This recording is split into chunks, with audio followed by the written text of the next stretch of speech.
There it goes. For some reason, my record button went away. Looks like Martin got me. Perfect. Okay. Well, welcome everyone. Thank you for attending, and excited to go ahead and run through this NOFA and hopefully get to a lot of your questions.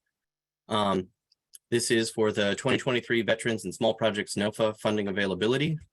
I've got Martin with me today to help talk about a couple of different programs and help answer a few questions. He's also going to help me facilitate the meeting. Moving on, it looks like we got one more in the weight room there too. Oops, forgive me. So yeah, real quick rundown of the agenda. So I'll give a rundown of the training format for today. I'll talk about some important dates. I'll go over some of the pre-application report that should be in each of your work centers. Just talk briefly about a few highlights from that. Then we're going to go over the NOFA, go over some highlights, go over the funding resources, and then also talk about in a little more detail some of the supplemental documents. Make sure you don't miss those. I'm going to talk about the NOFA application process and some information about how to make sure that you're submitting that complete and accurate. So I'll get into the work centers. I'll talk about the full application, a little bit of an overview of the full application. And then I'll get specifically into the NOFA charge submission. That's one more thing that can trip folks up. And then talk about the administrative and threshold review, just kind of pulling the curtain back on what that process is like. And then talking about scoring. And because that's pretty close to the end, I'll go ahead and open it up a little bit more for a little bit of discussion at the scoring piece, because I know a lot of folks are really interested in that part typically. And then, yeah, I'll give one more plug for our frequently asked questions, and we'll get into more of a live back and forth on questions and answers.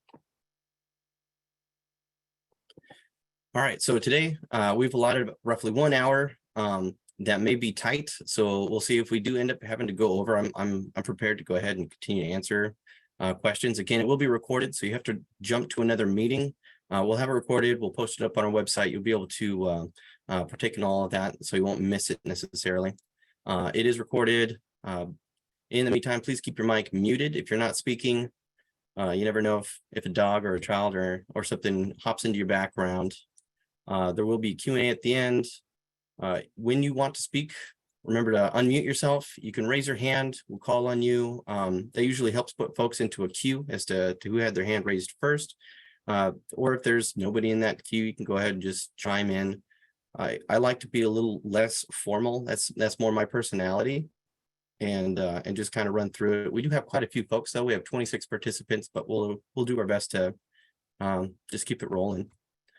Again, you don't have to do anything crazy. Just introduce yourself, which organization you're with. I won't make you do an icebreaker. And as I said, live answering at the end. All right. So let me roll over some dates. The top 2 grayed out ones, we've already passed those dates. So hopefully you've all submitted your pre-applications and you are have access to the full application already.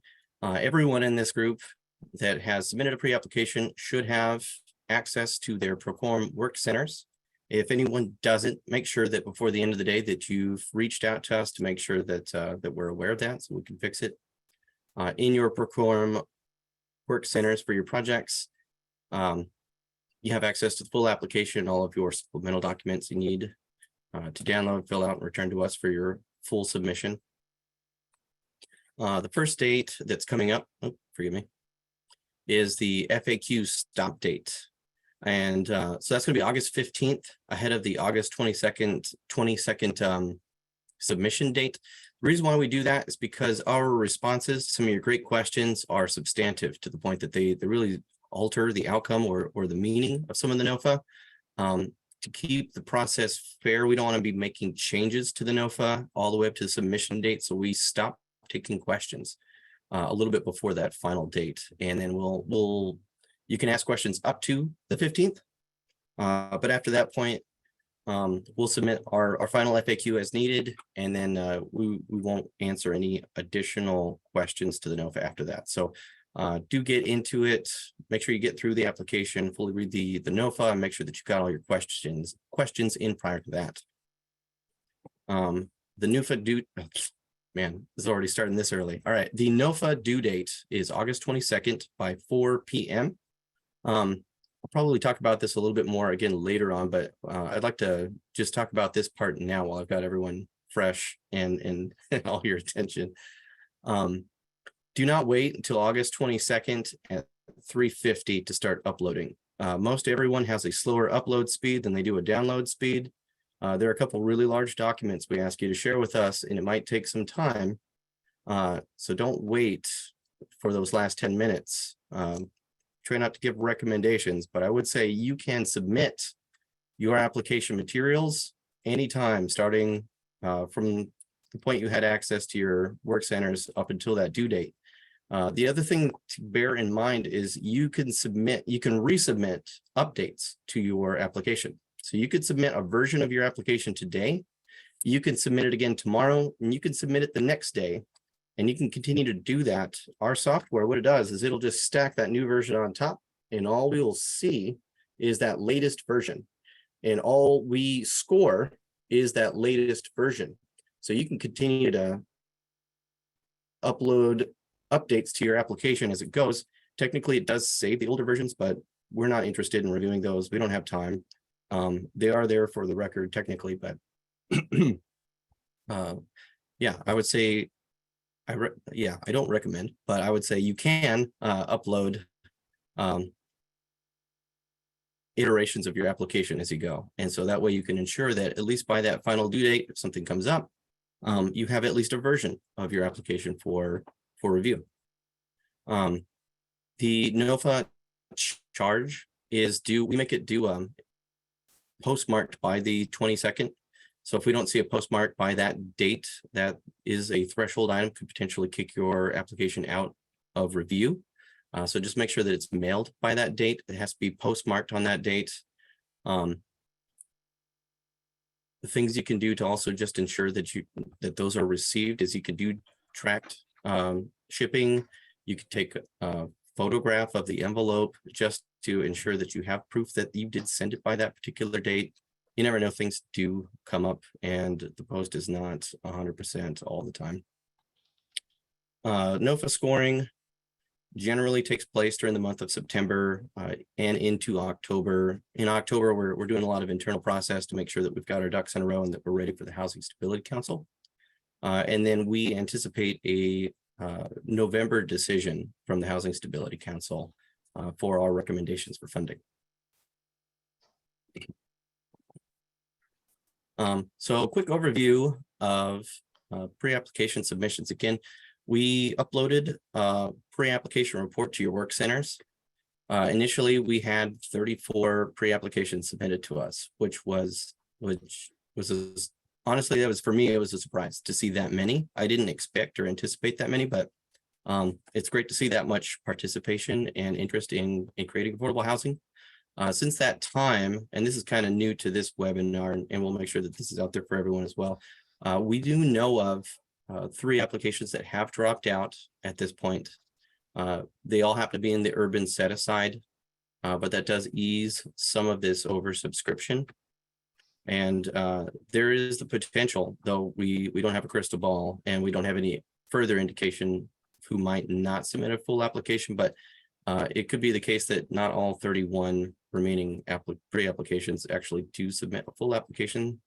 We'll just have to wait and see. But I know that that kind of information is really important to all of you. And what I could say is, as we know, potentially with certainty that other pre-applications are choosing not to apply, we'll try and share that information as best as we're capable.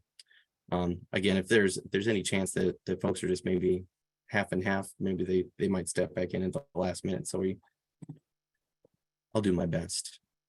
There is a total veterans GHAP request of over $32 million, $32,700,075. And then on the small project side, a total request of 135 million. And on the next slide, I'll actually get into and show you those numbers. You can see just kind of how oversubscribed that is.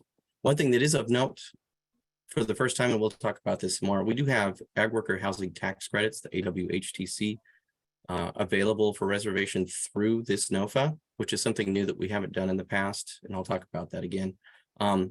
So far, we only have a request for $60,000 of those tax credits, of which we made 7.5 million available. So that may be a typo. I have a hunch that they could intend to maybe put a 0 on there, but I'm not certain. We'll have to see when full applications come in, but something to bear in mind. There may be some opportunity there, but we do want to make sure that applications are really intentional about if they do want to serve that population. And I'll get more into where the rubber meets the road on that. So funding sources, as it says in the NOFA, we do have $26 million advertised as available for projects from the veterans set aside. We do split that out into regional set asides, so that we keep regions competing against similar populations. But that's 50-50 split in VGHAP. It's traditionally for small projects, we have that split 60-40 rural and urban. And you can see the breakout, 27 million in rural and 18 million in urban. That's how we split that out. And then we have similar maximum per unit subsidy limitations in the NOFA this year, similar to what we've seen in past years. These limitations are the same for either source, whether it's the VGHAP or the small projects. And then we have PSH rental assistance and services funding up to 35 slots or units of funding assistance for PSH units. This year we have a maximum of 5 million tax credits per project. But there's no limitation to how much we could put in this stuff. So technically every project awarded could request that much. There's not going to be a NOFA cap, just a per project cap. And then we have up to 7.5 million tax credits through the AWHTC program. And I think we'll answer questions for that in a little bit. But yeah, if anyone has any questions about that. But in scoring, I'll get into how we want to make sure that projects are intentional about serving that population. Unfortunately, we weren't able to be joined by the PSH program manager, Dana Schultz. She is double booked today. She's in Portland talking to another cohort about PSH. So I'll run through this slide. And if any of you have any more in-depth questions on PSH, just depending, we may have to divert you to the MF NOFA email to ask those questions so we can get a more in-depth response from Dana. But applications can request PSH resources through this NOFA to develop PSH units within their project. Again, up to 35 slots. And if we are oversubscribed on that, which it doesn't appear we will be at this point from the pre-applications, but if we were, then it comes down to allocating what we can and having that discussion with projects. But that an over allocation of that won't kick out any projects. It doesn't change scoring. Applications must describe their PSH services in the resident services description. That is a supplemental document this year. It's not in the NOFA or in the application. So look for that. When you talk about your services for PSH, another thing we want to remind folks is don't forget that there's the rest of the project too. We want to hear about resident services for both PSH and all of the project. We've had applicants in the past forget to address resident services for the different populations being served in that project. Plus provide a PSH services budget that is done on a PSH tab in the application, and evidence of committed service provider. And so that's related to those MOUs that are required for any of those provided services, whether they're for PSH or otherwise in the resident services. We want to see from those providers what their commitment is, basically coming directly from them. PSH units must provide on-site tenancy support services and serve households experiencing chronic homelessness. One of the things I would just point out with that is chronic homelessness and homelessness are two separate definitions in this NOFA that are defined in the definitions section. So keep that in mind. There are different thresholds for each of these populations. PSH units must be filled via the local coordinated entry system or a coordinated referral process approved by OHCS. If you have any questions on that, just send them into the MF NOFA email. Rent and income limits are set at 60% AMI. These are instructions for the application. If you are requesting PSH units, you're going to list those PSH units out separately, even if they're the same one bedroom as maybe all of the units in your project. List those out separately so that we can designate those as PSH units. You're going to list those as 60% AMI. There is some instruction in the application how to do that. And again, if you have any questions, any deeper questions about that, make sure to send those in prior to the cutoff date for questions. Rental assistance is provided at the rate of the HUD LHTC 60% AMI rents. For anyone confused about that, there's basically, we have LHTC AMI restrictions, and then there's the HUD home program has slightly different amounts. And so we're specific to say that for not just for PSH, for all the funding in this NOFA, we are working on the LHTC rents and income limitations. And then finally, services funding is capped at $10,000 per unit per year. So typically they cover all of the services expenses, but there is a hard line cap for funding through this program. And that's just something to be aware of, and it's $10,000 per year. Some highlights. I've already kind of touched on most of these things, but there's a record amount of funding available through this NOFA. There is also a very large interest in this NOFA as well, probably due in part because of that. So it's very exciting, and also a lot to take in that we have so much interest. And so we're hopeful that we have a lot of funding coming from the legislature. We hope to see for projects that aren't able to be awarded through this round that potentially we'll see them again in future NOFA funding opportunities.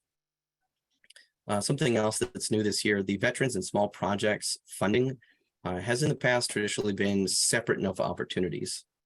Putting them together creates a couple of efficiencies, and in opportunities, we're able to fund projects with both of those resources now in a single project. That's never been possible before. Applicants wanting to do that, they only have to pay for one application fee. For OHCS staff, we're only looking at one NOFA's worth of applications. So there's a couple of efficiencies that we're excited about. There's a couple of ways in which we think this is a good meshing of opportunities and being able to allocate resources between different projects. And then lastly, with the AWHTC resource, and I'll go ahead and just give a plug on this, Martin, but let me know if you want to add anything. AWHTC in the past has always been kind of on a first come, first reserved basis, including for projects that we call community based, or in other words, just multifamily rental housing that's not specifically on farm for farmers and growers for housing that they're providing directly to their workforce. AWHTC, that's in a traditional apartment style dwelling. We've had projects in the past, they would come in and they would apply for those resources. We'd give a conditional reservation of those tax credits, and then they would have to continue to do fundraising to fully fund the project with no guarantee that they would be funded in a future NOFA round. By providing those through a NOFA, there's a little bit better allocation of those funds. We hope that by providing this way that we'll only be putting them into projects that are actually shovel ready, and that way we're able to get those funds out a little bit more efficiently. But the on-farm still remains open as first come, first reserve. Is that right, Martin? Yeah. Yep, that's correct. So for anyone out there who's also a farmer. All right. When we talk about the NOFA itself a little bit, I want to talk about supplemental documents. There are a couple of things that are kind of last minute that were put into your work centers. So I want to highlight that. We have a brand new, even new to the point that we got this form after the NOFA was released, an ERJ worksheet. That is in your work centers under the TA section. I actually have our staff is going to push that out again into your downloads folder, which is where I intended for that to be. So you'll have two places to find it in your work center starting tomorrow. Want to make sure that everyone's aware of that worksheet. Honestly, you could fill it out pretty quickly. A lot of folks will be able to fill it out from memory, probably within 60 seconds. So it's not a big lift, but it is something that we are requiring. We need this for our Housing Stability Council presentations. So we're just making it a supplemental. Again, it's not outlined in the NOFA. It's not in the application and the instructions sheet listed as a supplemental, but it is in your work centers. We do require everyone to fill that out. It is not part of our threshold review. It won't kick anybody out, but at some point we will come after you to make sure that you're submitting that for us. Another one that's really important that folks miss is the CDDs from the Core Development Manual, the CDM. CDDs, the checklist for that is out of section 3 of the Core Development Manual. You can find a link to that on our NOFA webpage, same place that you downloaded the pre-application. I am also going to have the CDM pushed into your work center this week, just to make it even easier. And then same with the CDD's checklist. I'll have that pulled out. I'll also have that pushed in, but do not miss that. That is part of your threshold review for those that do not submit their CDD required documents. Those applications will not pass threshold and will not be scored. Your resident services description narratives are a supplemental document, a separate document from the application. The past years they've been in the application, and this year it's not. It's pulled back out as its own separate document. It's a Word document. It has the same definition or descriptions of what we're requiring is what's in the NOFA. But just be aware that that's outside of the application this year. We do want to see your real estate holdings or REO schedule. If you have your own format for that already, you can just submit your format. That's fine. If you don't have a format for that already and you want to use ours, we have one available. You can find a link for that both in the NOFA and in the application where that's mentioned on the narratives tabs.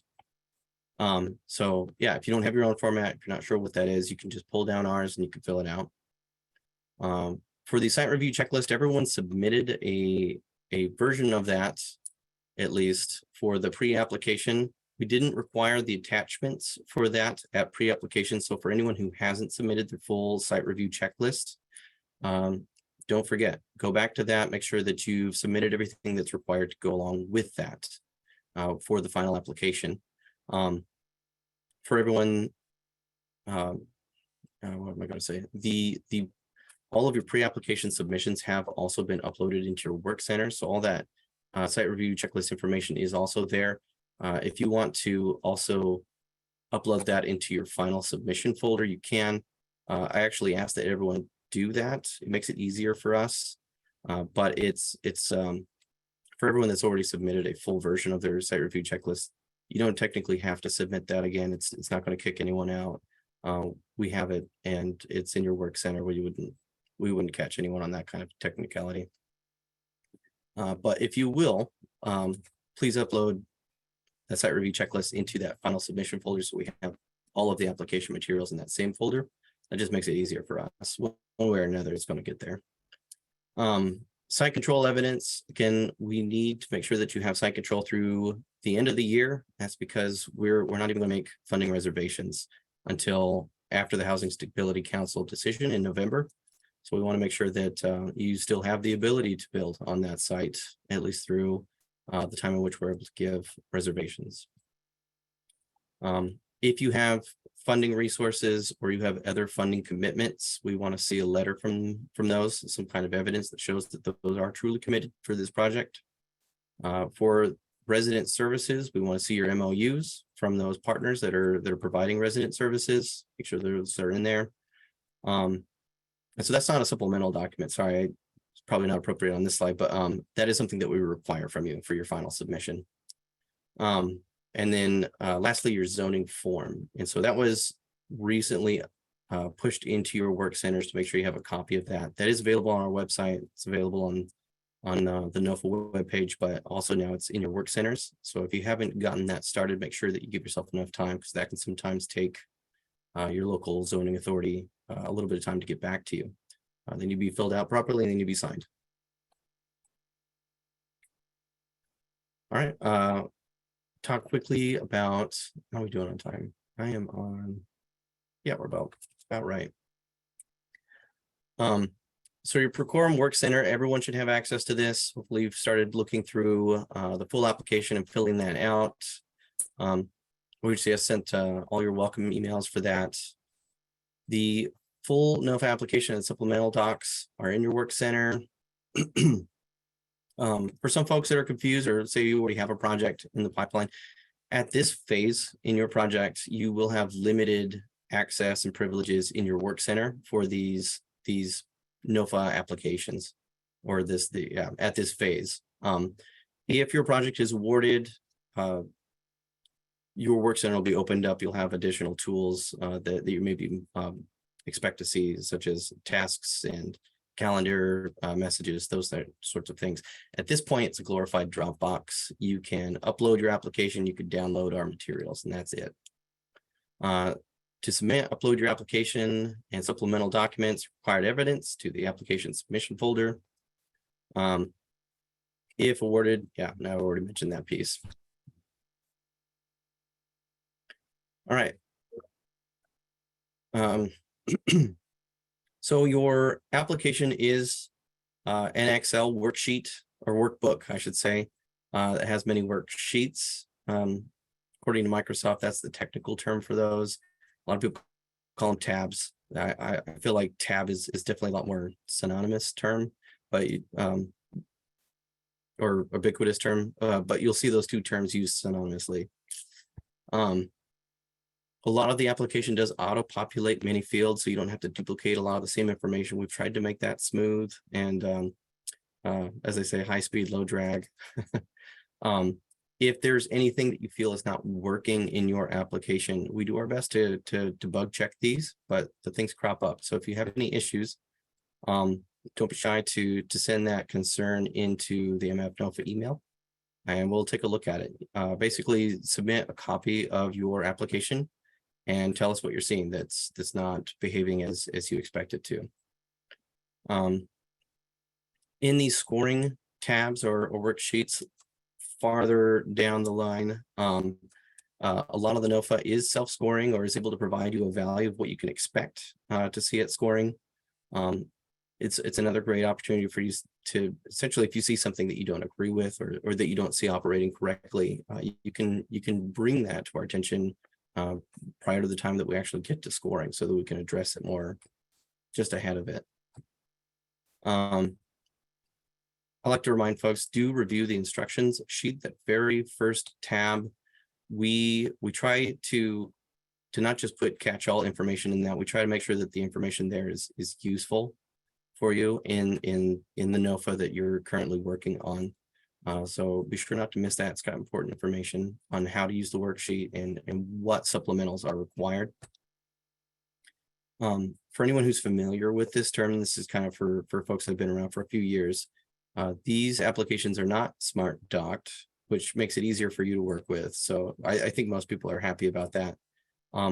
What it means is, in theory, our smart docked applications are essentially kind of serial coded for your project. It's supposed to create efficiencies on our end, but the software is just not where we want it to be. It seems to create more problems than solves. So in recent years, we've done away with the smart docking process, but that may be something that comes back someday. So you might hear that term again, but it's applications in this NOFA process are not smart docked. There's a caution there. It's recommended not to copy and paste especially in the pro forma portion of the application, your budgetary items. It's recommended that you just type those in. It's not required, it's not a rule, but for some reason, copying and pasting seems to, from time to time, create issues. Certainly in the narrative parts, most people prefer to type out their entire narrative into a Word document and then copy and paste that into the narratives fields. I certainly recommend that. That makes it a lot easier to work with. But in the pro forma portion, that's where this warning kind of comes in. If you're able to, recommend you just go ahead and type those values, even if you're bringing it over from another NOFA, just to type them in fresh, because that copy paste can be problematic. Sometimes what happens is it'll try to grab a formula instead of your value. I would say, if you do decide to copy and paste, just be sure to double check your work. And then, yeah, this is just kind of casual. By applying, you agree by electronic signature. For a lot of folks, there's only one document you need to print from the application. And that's the charge transmittal that you're going to send with your application fee. For all of those other tabs that we ask you to sign, simply typing in your name and uploading this document to your work center is enough of a digital signature for us. You do not have to print out the authority authorization form, sign it and scan it and upload it. You can do that, we'll accept it, but that is not necessary. You just have to type in your name and the date, and yes, that is your digital signature, and we're good with just that. No other forms have to be downloaded, and that process is not necessary. All right. Application charge submission. This is a good one that sorry, we'll talk a little bit in depth about this one, even though it's kind of simple. It's just this does get folks hung up sometimes. This is the document you need to print. It's easy to fill out, just has a couple fields there for your convenience. You have to submit this with your application charge because this doesn't, your mailed application charge submission doesn't come to me. It goes to our finance section. They are not familiar with our NOFAs. They don't really, it's not part of their job. They receive hundreds of checks a day from all kinds of different activities that our department's responsible for. Even if all of these application submissions came in on the same day, it wouldn't even make up the majority of checks they receive on any given day. So they don't know you, they don't know which project you're working on, they don't know this NOFA. If they don't receive this charge transmittal, your check just goes off into a large batch of things that they deposit, and it becomes a giant mess later for us to go and find. Print out this charge transmittal that gives them instructions on who to notify that you've submitted your application fee. So it saves us a lot of time. Please be aware of that. You're going to do attention to finance so that they know that there's a check, there's payment inside. We have rules internally where, for whatever reason, we're not allowed to handle your checks, and that's fine, but that's how it is. So make sure that gets routed appropriately and that we're informed timely that we have received your payment for your application. The only requirement for you is that it's postmarked, but for our processing and for the purpose of this, please make sure that you have that form accompanying your payment. All right, NOFA application process. So administrative and threshold review. As I said, this is, I'll just give a quick overview. This is kind of just to pull back the curtain so you understand what our process is. Once we've gotten past the application due date, we start to process and parcel out to our staff items to check and look for. And we do a comprehensive check on all of our applications to make sure that they're fully filled out and submitted appropriately. And if anything's missing, then there is a process. It's outlined in the NOFA again. I think it's actually, it may also be in section 3.1 and 3.2, but what I can tell you is that at least threshold requirements are listed in section 3.1 and 3.2 of the NOFA. So prior to the due date, just make sure to give that section of the NOFA one more glance over to make sure that you've captured everything. If it doesn't say it in that part of the NOFA, we're not going to hold you to it.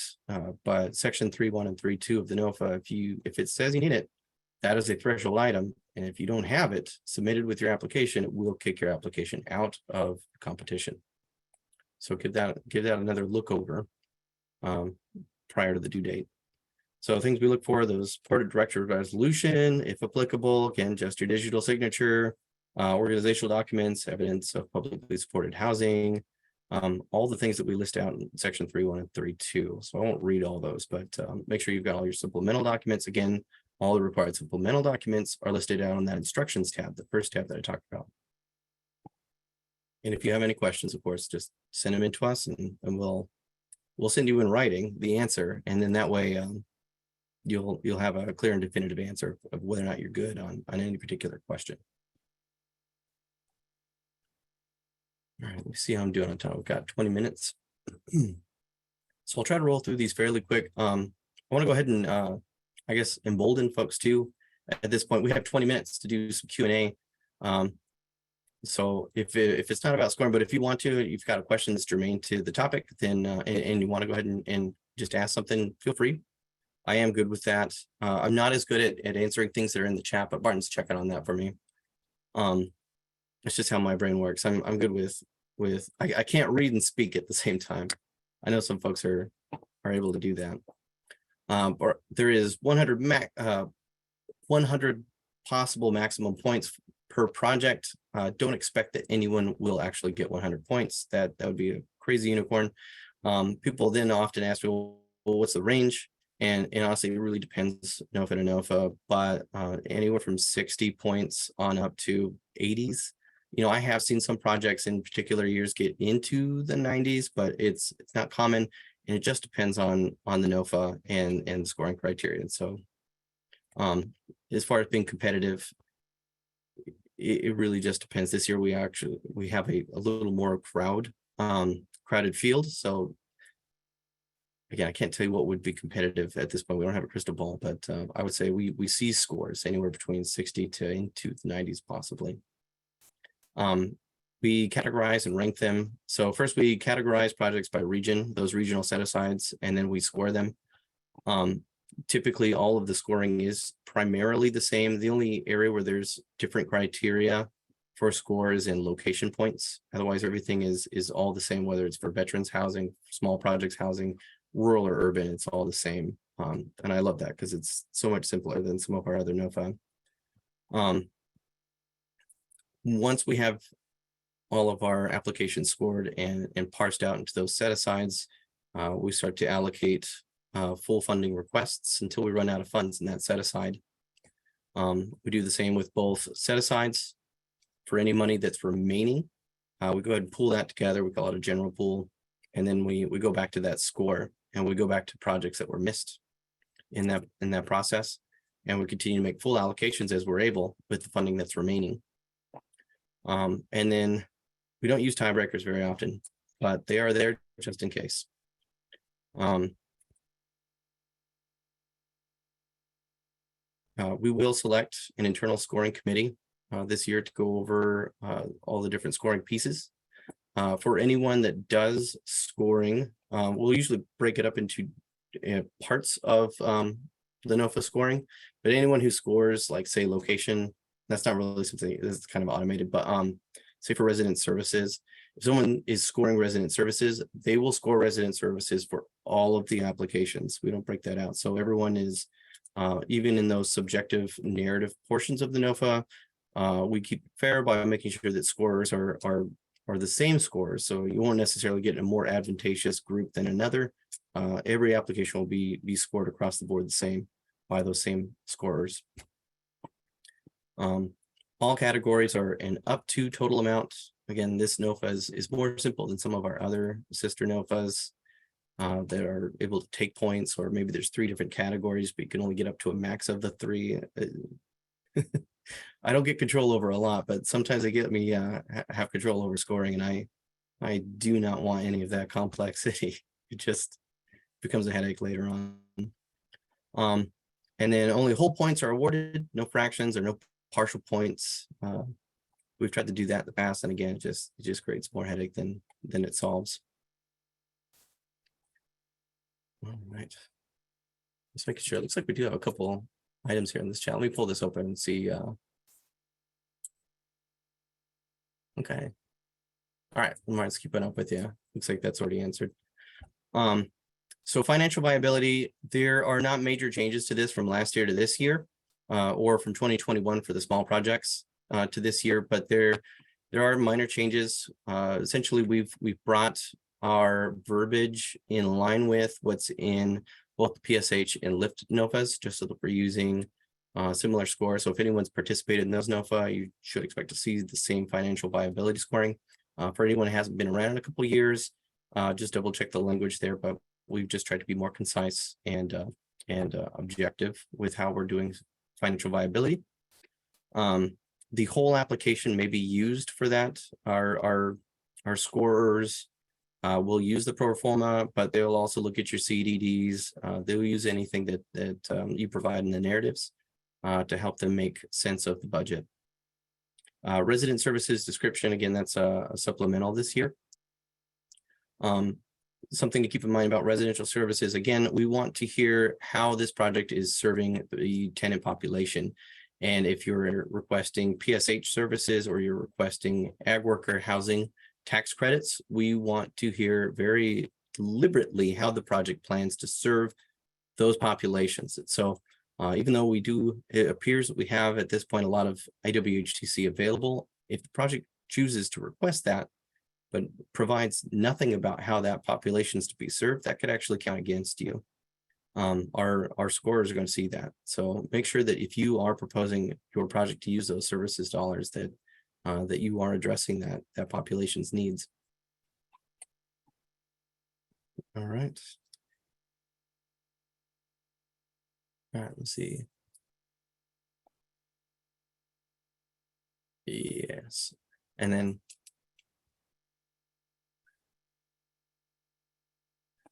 sorry, I am just reading some of the comments here. So one of the questions is, do you see any issues with applying for veterans and small projects funding within the same application? And no, we've actually intentionally provided that as an option this year. So we've tried to outline criteria and policy for how that could work, and we're excited to see the applications that come in that are proposing to have a mixture of populations. And yeah, so there's no issue inherently with that. We've provided that as a possibility. And I see Kevin asked or said thank you as specified in the CDM, and maybe Martin answered you more correctly. Okay. Other scoring criteria. So same with MW ESB, same with financial scoring. We've just updated language to be with the latest and greatest. Again, it mirrors what's in the LIFT and PSH NOFAs from earlier this year. So hopefully there's not any major changes to that, in my opinion. Just updated language. Location efficiency, there is a 5th point in there. There's one more point available this year. That section of the NOFA is self-scored and verified. So we rely on responses that you've provided in the NOFA. We do verify the responses that you give to us. Then the next 4 categories are all narrative responses. So each of these is within the NOFA, or within the application, I should say. In those scoring tabs, there's a narrative scoring tab. All 4 of these categories are in there, and you're able to respond to those scoring categories by providing your narrative responses to those in that place inside the application. All right, then we have automated scoring areas. So averaged affordability, family size units, focus on serving homeless persons, and your subsidy per unit request based on the maximum that your project's eligible for. All of those are automated in the NOFA workbook, and so they'll provide you what it anticipates is the score that your project will get. You can review those. If for any reason you see any error in that calculation, let us know. Development team capacity, that is sort of it's a combination of things that our scorers look at. They look at the whole project team. They look at your prior portfolio, your real estate holdings. They try to address everything that's in the NOFA that's germane to your development team, and they look at the field of applicants as well, and how to score the quality of project team development capacity. Then this year we have a 3rd possible point for tribal participation. We've had 2 points in the past. So it's not a brand new category, but we do offer a 3rd point just depending on the level of participation from our tribal partners. And then OHCS PSH Institute completion. We had this last year with the Veterans NOFA, but if your project has already completed the PSH Institute, there's an additional 2 points there. And then lastly, the federally declared wildfire disaster area. And this may be the last year that we have these priority points for that particular category. We outlined that we would have 3 years at least. And so it'll be interesting to see in future years if a version of that carries forward for other disasters, but just a little background. If you have any questions about whether your project's in one of those areas, there is a link both in the NOFA and also in the application to follow to find information about which areas are included. All right, final plug for frequently asked questions, the MF NOFA. Again, we do have that cutoff date of August 15th. Please have your questions in by that date, and we'll submit a final FAQ in response to any remaining questions that we have. I do know a couple of you might be in this webinar as well, or have a couple questions into me. I'm actively working on those. I'm hoping to try to get another updated FAQ out tomorrow for you. So I just wanted to acknowledge that there are a couple outstanding questions that have come into the MF NOFA. So we are getting to those. We're trying to handle those as quickly as we can. Other than that, yeah, I'd be happy to, if anyone would like to raise their hand or unmute themselves if you have any questions or you just want to get into the NOFA. I do have one final piece. Actually, I wrote myself a note. This is something that'll be in your FAQ. I'm gonna stop sharing here for a second. I'm actually going to share the application. There is an error in the application that we just have to work around this year. It's not a big deal, but I just want to point it out to everyone that's here. Here we are. Let me share screen. We're going to share the application. Here we are. All right, in the project details tab. So probably could have just told you the row 118. We ask you, which NOFA are you applying for? And this is the NOFA 2023-8 is not an option for you. We apologize. The folks that put this together for us, I think these were two different NOFAs at one point. We had 8 and 9. We kept 8. Unfortunately, the folks that put together the application for us kept 9. You have one or two options. You can either just leave this blank or you can select 9. It won't make any difference in scoring. We understand it's an issue and we will have to fix it on our end after the fact. But just when you come to that and you're confused and frustrated, we apologize. That'll be the instruction we put in the FAQ. We might ask you to pick one or the other, but again, it won't have any impact on your end. It'll just be something we have to fix for our software. All right, I'll leave that up there, maybe just to inspire anyone. Does anyone have any questions at this point?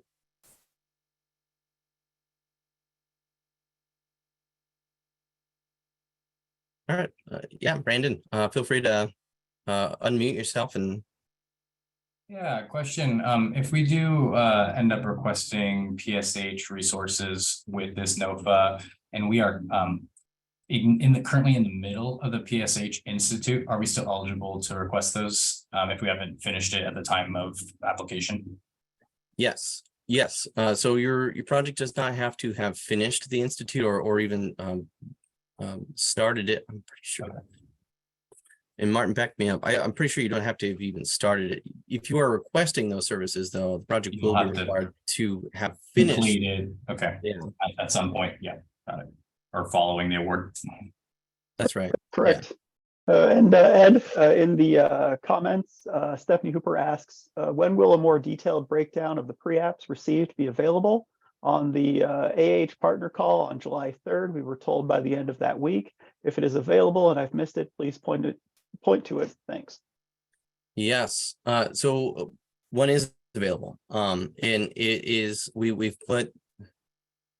I'm not sure if we have a copy on our webpage yet. On our website. I mean, I can actually look into making sure that we do get a version because we typically do post those on our website. But for your project, we do have that report in your work center. And I can actually probably just go back to the in your work center under the TAs and announcements. There's a copy of that report out in your work centers, and again, I will double check and see that we have uploaded a copy of that to our website. I think it's there, but I will double check and make sure that it is. But I do know that a version of that is in your work centers.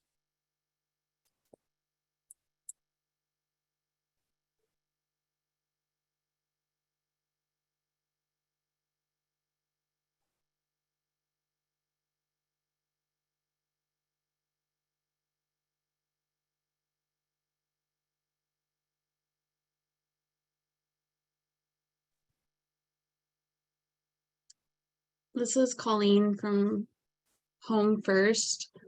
Can you guys hear me okay? Yes, I can. Thank you. Yeah. I see the project that we're applying for on behalf of Cornerstone Community Housing on the list of pre-apps, but we don't have Procore access yet, and I emailed a bit ago the general submission email, but is there someone else I should forward it to? So typically we want you to at least CC the MF NOFA and you can send it directly to me as well. Okay. Anything related to the NOFA, if you want, you can send directly to me. We'll just ask that you also CC the MF NOFA email, because that's kind of our central reporting and tracking.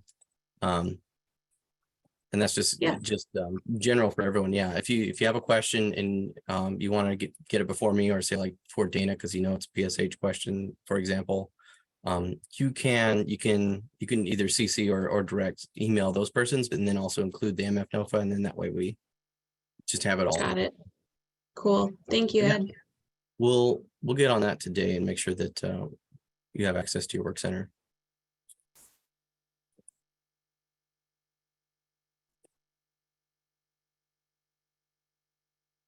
Good note.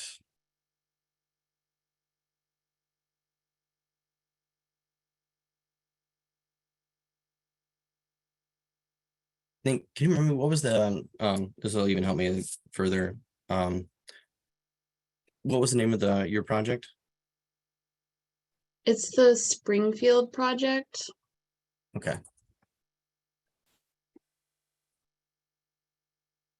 Thank you.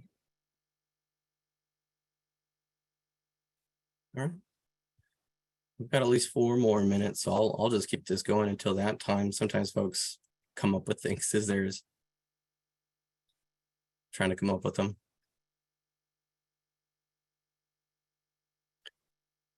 I'm glad my voice held out. I'm not used to talking this much.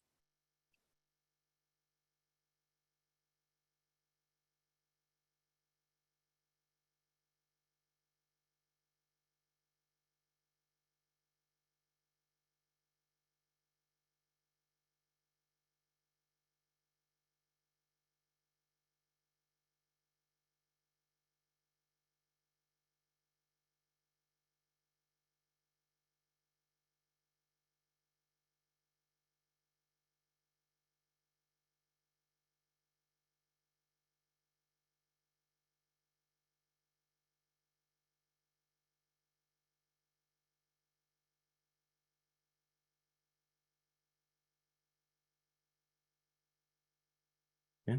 Well, I wonder how many folks are still in here. I wonder if it'll tell me. 23. Well, I will say before too many folks jump off, really appreciate everyone being here. And yeah, coming and joining us. Like I said, this is recorded, and we'll post a copy of the video, as well as a transcript to both the NOFA website. We'll make sure to at least get a link or possibly a copy into your work centers as well.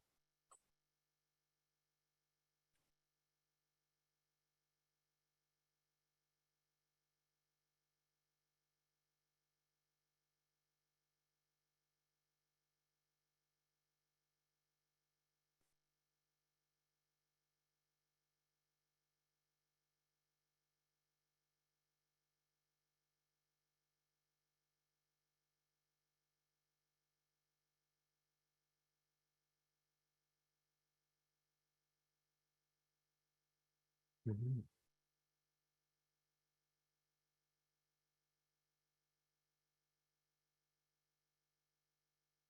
All right, well, then I'll not hearing or seeing any new responses, I'll go ahead and let everyone go. We'll end the webinar here, and again, yeah, looking forward to see all of your full applications. Thank you. Thank you.